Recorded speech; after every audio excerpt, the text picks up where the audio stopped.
Ginhawa, perwisyong naranasan ngayon ng mga taga-Kalasyaw, Pangasinan sa ginawang tulay sa kanilang lugar. Kung bakit, eto panoorin.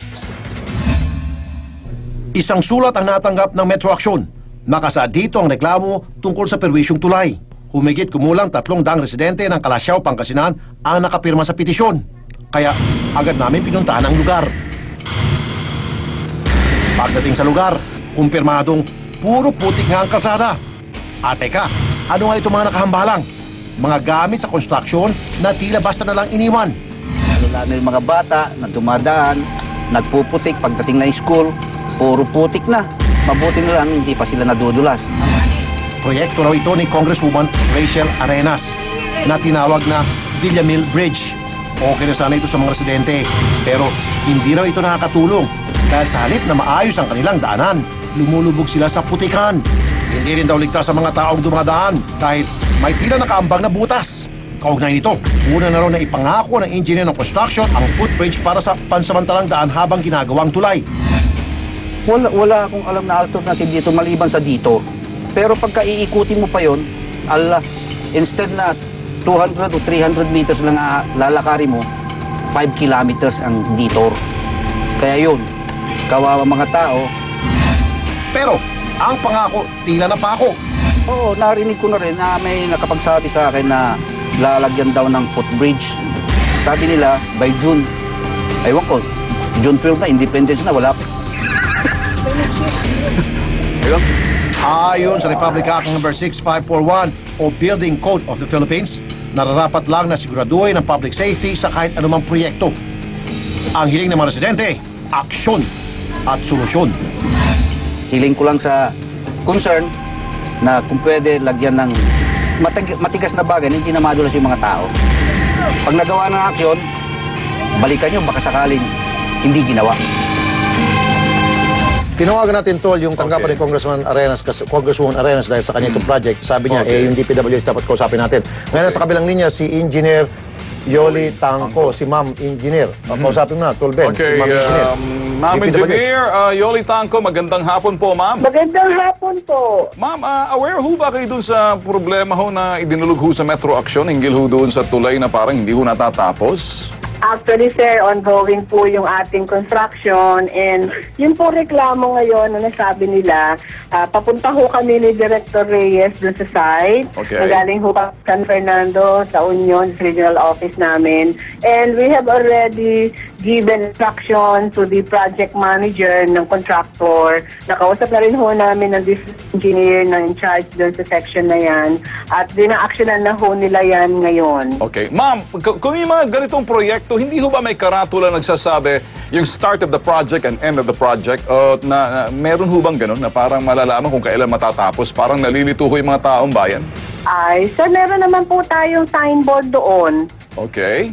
Parang wala ho ata siguro na... tayong project billboard. Okay, ma'am, ito ho, makakasiguro ho ba kayo, ma-action na agad to na malakidlat ang dating na nasabi nyo? Papunta na po kami, sir, at saka talaga nakausap namin na hindi nila ayusin ngayon. Actually, ang ating regional director ay papunta ho doon mismo para makita ho na aksyonan na hindi pwedeng, hindi nila maayos yan. Ngayon na po mismo. Ay, ikaw, Rap, tingin mo. Sige, kung gano'n, salamat po, Madam Engineer. Opo. Alright. Salamat din po sa sa pagsasabi sa amin at nakipagtulungan po kayo sa amin sa pag-aayos ng ating mga proyekto. Alright. Salamat po. Sa mga concern po ng mga tao. Thank you, ma'am. Sure, naayusin po namin yan. Okay, thank you, ma'am. Pero talagang tututukan din ho to ng Metro Action. Opo. Titingnan ho namin yung tutukan po update. Ha? natin. Thank you. Thank you, ma'am. Welcome po. Okay, Tol Ben, mahilig ka ba sa mga girls na magandang mata? Abay, syempre, lalo na yung makukulay na mata, yung blue na kumikislap. Oo. Pero, meron pa nga yellow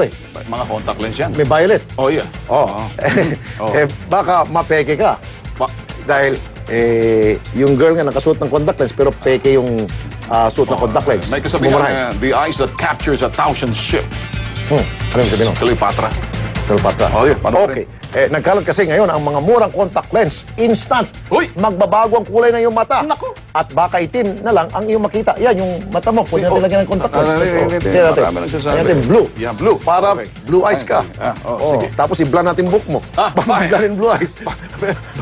Baka maging... Maraming kabataan ngayon ang mahilig magsuot ng iba't ibang kulay ng contact lens. Cool daw kasi ang dating nito. Pero, hindi ko lang sinapit ng estudyanteng si Mariel. Nabili ko po yung contact lens sa Divisoria Night Market. 300 lang po yung isang pares. Pero, makalipas ang ilang linggo, gamit ang mumurahing contact lens, na-impeksyon ang mata ng pobreng dalaga. Dahil sa nakababahalang sumbong ni Mariel, kilos pronto kaming nagmana sa Divisoria Night Market. Magkano kaya last? Pinakalas na yan, sir.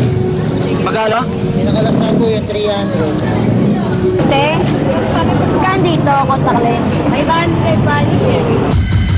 Para tuldukan ang makulay nilang negosyo, nakipag-ugnayan kami sa Integrated Philippine Association of Optometrists o IPAO at Manila Chapa para sa gagawing entrapment operation pagdating sa target area. Parang delikado no? Ay, decided ba kayo para magsukat niya? Pulis kami Kasi ano po yun? Bola po!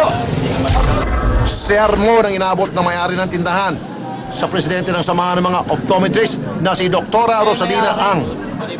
Hindi dahil sa gusto nyo kumita, yung safety ng bawat tao na mabibigyan nyo niyan, mabubulag ho karamihan dyan. Kaibigan ko ngayon po Kaya nga, kasi ang dami kasi nagtitinda dito na Higit sa 2,000 peraso ng peking contact lens ang nasabat ng pulisya sa 3 tindahan.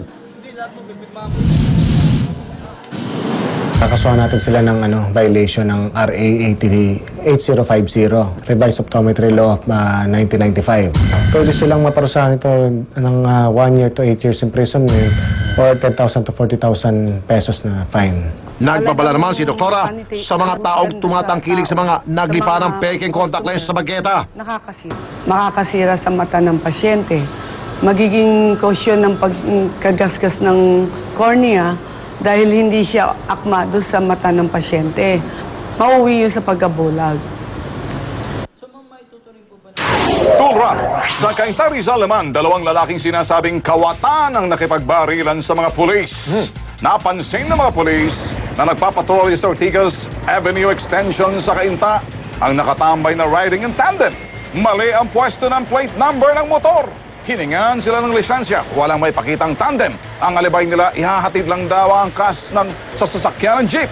Iniwan ng mga suspect ang motor at nagtangkang tumakas. Hinabol sila ng mga pulis. Nagpaputok ng baril ang mga kawatan.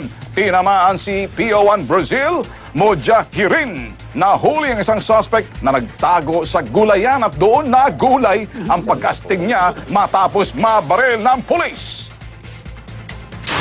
Tol sa Valenzuela, isang barbecue vendor ang tinusok ng lasing ng kapitbahay. Ang gamit ng suspect, hindi barbecue steak, kundi kutsilyo.